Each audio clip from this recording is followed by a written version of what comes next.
itu memang harus terus kita lakukan. Tentu ini adalah menjadi tugas konsil bekerja sama dengan Kementerian Kesehatan. Demikian dari saya, Pak Judit. Terima kasih. Kami kembalikan ke Pak Judit.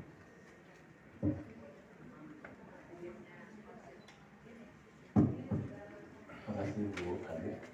Jadi teman-teman semua, jadi ada dua materi ya tentang KKI, di mana KKI ini adalah yang mengeluarkan STR, tapi sebelumnya adalah yang mengeluarkan juga sertifikat kompetensi melalui kurikulumnya ya. Jadi orang-orang mau dari praktek spesialis, mau praktek diri, semuanya diuji kompetensi, dan inilah yang dilakukan untuk membuat perizinan SIP namanya.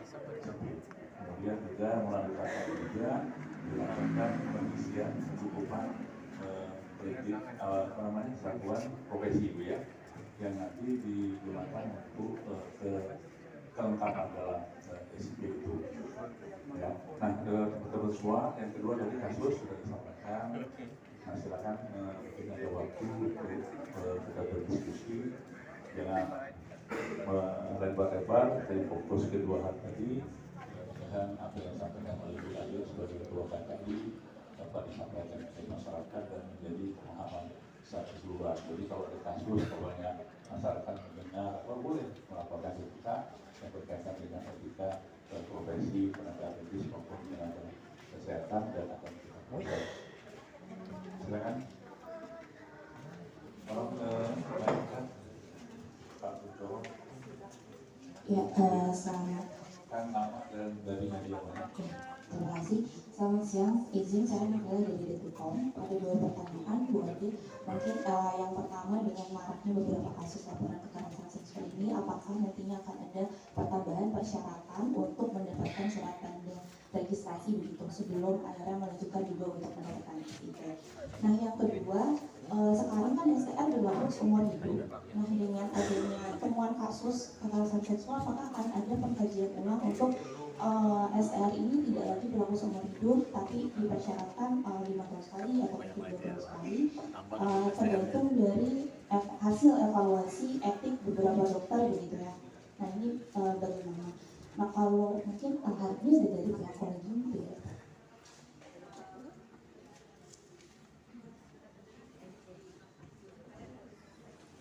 Ya, kalau juga mungkin ada pertanyaan sedikit terkait SOP begitu ya. Ya. Ini kan SOP-nya antara PPDS dan RS kemarin disinggung berbeda begitu dan menjadi celah untuk akhirnya SOP di PPDS maupun RS itu terkesan berbeda. Jadi ada penggunaan obat bius yang akhirnya itu tidak terpantau dengan baik begitu. Jadi dipakai dengan quote bebas gitu ya oleh dokter-dokter ini. Terima kasih. Ada jadi 3 pertanyaan ya. Ibu mau dijawab dulu atau satu lagi bisa? Iya baik. Saya Intan dari Kompas. Saya ada 2 pertanyaan. Yang pertama mungkin menanggapi kasus-kasus yang sekarang muncul kan sebenarnya kan bisa dikatakan seperti fenomena gunung es gitu ya, karena banyak kasus juga yang sebenarnya bukan kasus yang baru, cuma akhirnya baru ke-blow up sekarang dan semakin banyak sekarang yang mungkin akhirnya melaporkan gitu ya. Dan sekarang upaya dari Konsil Kesehatan Indonesia sendiri seperti apa begitu melihat kasus ini? Apakah kemudian juga ada intervensi yang strategis begitu, jadi tidak hanya mengatasi kasus per kasus begitu ya, jadi apa yang mungkin akan dilakukan secara menyeluruh, secara sistematis begitu untuk menghadapi ini? Dan kemudian yang kedua, bagaimana juga evaluasi untuk nanti ada assessment berkala begitu ya, kan kalau mungkin sebelumnya ada STR yang setiap 5 tahun sekali dilakukan untuk akhirnya melakukan penilaian ulang begitu kepada tenaga kesehatan dan tenaga medis. Nah, sekarang dengan mungkin tadi melanjutkan pertanyaan sebelumnya kan STR sekarang kan berlaku seumur hidup, dan kemudian bagaimana evaluasinya begitu agar tadi itu juga ada penilaian secara berkala begitu yang memastikan bahwa memang bisa diteruskan begitu. Terima kasih. Silakan Bu Adi, memang ada perjalanan tadi, tapi juga ada ranah teknis Ya. Jadi ini mungkin Mbak Kamila yang dari Detik ya. Apakah akan ada penambahan persyaratan STR? Nah, STR ini diberikan gitu ya, tentunya setelah mereka dianggap kompeten gitu ya. Nah, yang menyatakan mereka kompeten tentu bukan konsil, tetapi dari kolegiumnya masing-masing. Gitu. Nah ini tentu akan kita kembalikan lagi ke kolegium karena independensi ya, gitu ya. Kita akan berkoordinasi dengan kolegium. Ini untungnya kolegium ada di dalam kita untuk kemudian mereka mereview kembali pada saat mengeluarkan serkom ya dianggap sudah lulus apa-apa saja persyaratan yang sudah harus dipastikan sehingga kasus ini tidak terjadi lagi, gitu ya. Kemudian pertanyaannya adalah bagaimana dengan STR? Mungkin ini sekaligus saya jawab dua ya, STR. Teman-teman sekalian, STR ini adalah surat tanda registrasi bahwa seseorang ini sudah selesai pendidikan dan sudah lulus sehingga dianggap kompeten, gitu ya. Tetapi ketika mereka kemudian akan berpraktek, maka mereka harus mendapatkan surat izin praktek, gitu ya. Nah, apa yang dilakukan? Yang dulu STR-nya dibikin 5 tahun sekali, SIP-nya dibikin 5 tahun sekali. Kalau sekarang tidak, SIP-nya lah yang dibuat 5 tahun sekali.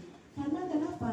Karena kan SIP ini loh yang penting untuk pada saat melayani, gitu ya teman-teman. Mereka harus memulai SKP, mereka harus pelayanan sekian banyak, gitu ya, logbook dari masing-masing. Barulah SIP mereka 5 tahun sekali boleh diperpanjang. Kalau STR enggak. Saya contohnya, saya ini dokter gigi.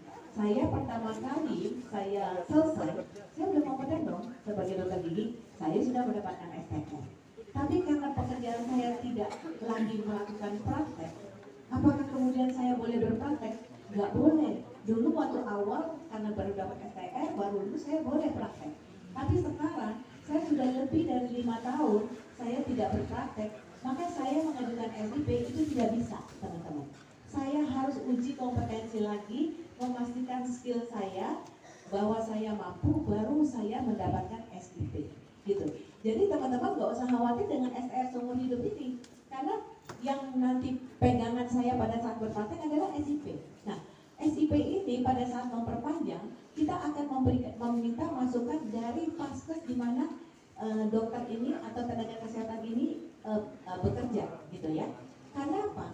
Mereka yang tahu saya jadi buta huruf apa enggak, saya jadi tremor apa enggak, gitu kan. Nanti mereka harus memberikan laporan ke kami yang akan menjadi masukan, gitu ya. Apakah mungkin diperpanjang SIP-nya, gitu, ya. Karena yang penting itu adalah itu ketika mereka melayani. Semua pasien yang oke, semua oke, maka nggak ada masalah. Mereka boleh melanjutkan. Saya juga harus ikut seminar apa segala macam. Jadi sekarang teman-teman, walaupun saya ketua KKI, saya nggak punya SIP, gitu. Karena saya nggak pernah praktek. Kalaupun saya mau praktek nih, saya harus ujian lagi dan saya juga nggak tahu mampu apa enggak, gitu ya. Saya takutnya orang yang nggak mau pada tempat saya, gitu ya. Nah seperti itu. Bagaimana dengan dari Kompas tadi ya Mbak ya, gitu ya. Bagaimana dengan kasus ini yang semakin marak? Ya gini ya, tentu kita semua nggak ada yang berharap kasus ini bertambah. Tetapi bukan tidak mungkin ya. Kemudian masyarakat itu jadi melek gitu ya sekarang. Saya berarti saya bisa nih, dokter saya nih kemarin tuh begini gitu ya. Nah mereka tuh mungkin saja mereka jadi sekarang tahu melaporkan. Mereka tahu mereka ke KKI, mereka akan melaporkan supaya dokter-dokter yang atau tenaga kesehatan yang melakukan tindakan-tindakan yang tidak sesuai ini tentu harus mendapatkan sanksi supaya menimbulkan efek jerah, gitu ya. Ini sangat bagus sekali karena efek jerah itu harus ada. Dokter ini atau tenaga kesehatan dan tenaga medis bukan dewa yang tidak boleh diutak-atik, gitu ya. Nah, tetapi kita juga harus melindungi mereka, gitu ya teman-teman ya. Karena banyak juga yang mereka sebenarnya juga dizolimi, gitu ya. Dilaporkan, gini ya, saya contohin teman-teman. Kalau ada pasien datang ke rumah sakit karena ada masalah ini, apakah pasien itu pasti sembuh? Enggak ya, bisa saja dia meninggal karena kondisinya, betul ya? Nah, apakah kalau pasien meninggal itu yang disalahkan tenaga medis dan tenaga kesehatan? Enggak dong, betul ya? Nah, kalau kemudian pasiennya tidak terima, maka dia akan melaporkan ke kita. MDP itu akan mengecek apakah dokter ini sudah melakukan tahapan SOP dengan benar. Kalau tahapan SOP-nya sudah benar dilakukan, maka dokter ini terlepas dari sanksi atau kesalahan pelanggaran etik profesi, gitu ya. Tetapi kalau ternyata memang ada SOP yang tidak dilalui, tidak diikuti, dan ternyata pasiennya kemudian ada masalah, maka ini bisa ada sanksi kepada tenaga medis maupun tenaga kesehatan. Nah, saya berharap mudah-mudahan tidak ada lagi kasus-kasus ini, tetapi kalau ada tentu kita harus melakukan tindakan tegas seperti itu. Ya, terima kasih. Nah, ada pertama mungkin kalau kita bicara tentang SOP ini adalah satu standar dan memang Collegium adalah merupakan suatu institusi yang membuat suatu standar kompetensi yang kita rangkum dari tentu standar yang kita sepakati di antara profesi. Dan ini adalah merupakan suatu standar yang kita terapkan bersama-sama dengan institusi pendidikan, di mana dalam proses pendidikan spesialis khususnya dalam hal ini kita memang mempunyai suatu kesepakatan tentang proses di mana penempatan dari spesialis yang ada di rumah sakit pendidikan itu adalah bagian dari ruang lingkup SOP, di mana SOP ini tentu di setiap institusi pendidikan yang mempunyai karakteristik masing-masing itu akan mempunyai standar sendiri. Tapi tentu kita mempunyai standar minimal yang mana ini adalah merupakan suatu tugas dari Collegium untuk memastikan bahwa kompetensi itu terstandar di seluruh Indonesia. Nah, kalau kita berbicara tentang bagaimana institusi pendidikan itu membuat suatu SOP dan komunikasi dengan fakultas pendidikan, memang ini adalah suatu komunikasi antara bagaimana rumah sakit pendidikan itu mengimplementasi sebagai satu bagian dari proses pendidikan. Dan di sini memang fakultas kedokteran, khususnya pendidikan dan kita itu mempunyai suatu arrangement bersama pendidikan untuk bisa kita sepakati atau bentuk SOP yang akan kita. Nah, pada dasarnya tujuan tadi adalah kita mempunyai proses implementasi dan kita lakukan bersama dalam proses implementasi. Dan itu adalah suatu bagian dari proses yang memang proses itu. Jadi mudah-mudahan bisa dijawab bahwa memang kita harus mempunyai suatu standar SOP yang sama dan biasanya memang kita ada yang kita evaluasi secara memangnya secara rutin. Kurang lebih itu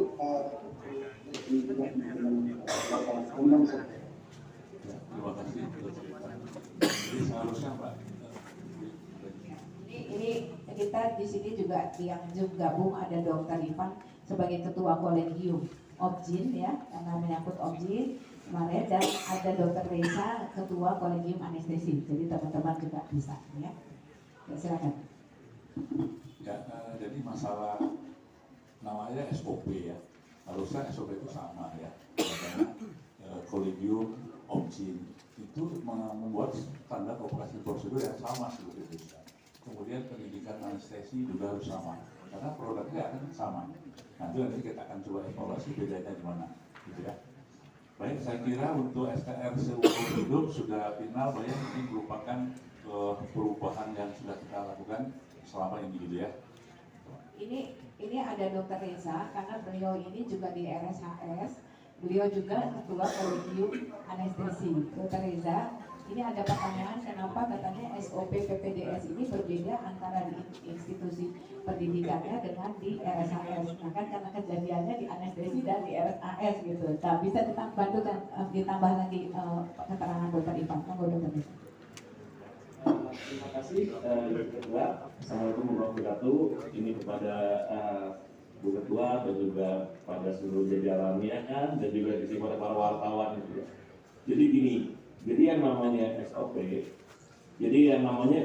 pendidikan itu adalah SOP yang tidak ada berhubungan maksudnya dengan kegiatan di rumah sakit. Ketika kita di rumah sakit, kita akan menggunakan SOP-nya, SOP rumah sakit. Jadi tidak ada tuh SOP yang berbeda, itu tidak mungkin ada. Contohnya gini, kalau misalnya kayak gini, pengambilan obat lah. Nah, pengambilan obat itu yang menentukan SOP-nya adalah rumah sakit, bukan SOP pendidikan. Gitu. Jadi pendidikan itu ada penjalanan kurikulum, dia harus bagaimana. Contohnya gini, ketika dia melakukan tindakan anestesi, apa saja yang harus dilakukan. Nah itu SOP pendidikannya seperti itu. Nah tapi ketika masuk ke dalam rumah sakit, itu untuk SOP melakukan suatu kegiatan itu pasti sama, tidak mungkin berbeda. Nah hanya ada aturan-aturan rumah sakit itu ketika kita berada di RSAS, gitu ya, di rumah sakit pasti SOP-nya SOP RSAS dipakai. Jadi saya rasa untuk perbedaan SOP itu yang bertolak belakang saya rasa nggak mungkin ada, nggak ada ya, bisa diperlihatkan kalau memang ada. Hanya SOP pendidikan itu memang berjenjang. Jadi ini dia sebagai levelnya level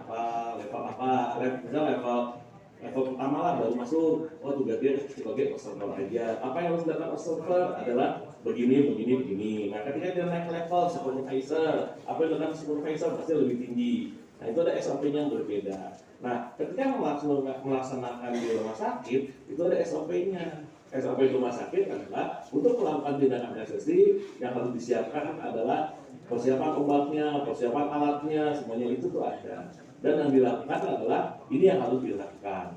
Nah seperti itu. Jadi prinsipnya SOP itu ketika kita berada di rumah sakit pasti kita menggunakan SOP tempat pendidikan itu berada. Sebagai contoh lagi, ketika yang bersangkutan berada di stasiun ketua, Ya, saya kira sama ya. Jadi SOP jangan dia katakan berbeda SOP sama enggak, ya tergantung apa SOP-nya ya. Baik. Siapa yang bisa melakukan pengaduan ini ada pasiennya atau keluarga pasien, gitu ya. Jadi bukan tiba-tiba rakyat terus kemudian menyampaikan gitu. Ini harus pasien dan keluarga pasien. Nah setelah itu tentu MDP akan melakukan investigasi terhadap aduan tersebut, gitu ya. Aduan ini kan tentunya biasanya kepada tenaga medis dan tenaga kesehatannya. Nah Bapak Ibu, teman-teman sekalian tadi dari BPTKOM, ini yang kami juga ingin menyampaikan kepada masyarakat, jangan takut untuk melaporkan, gitu ya, karena ada saluran sebenarnya. Sebenarnya KKI dan KTK udah lama gitu, tapi mungkin belum tersosialisasi dengan baik gitu. Nah di sini ada Pak Ketua MDP, mungkin Pak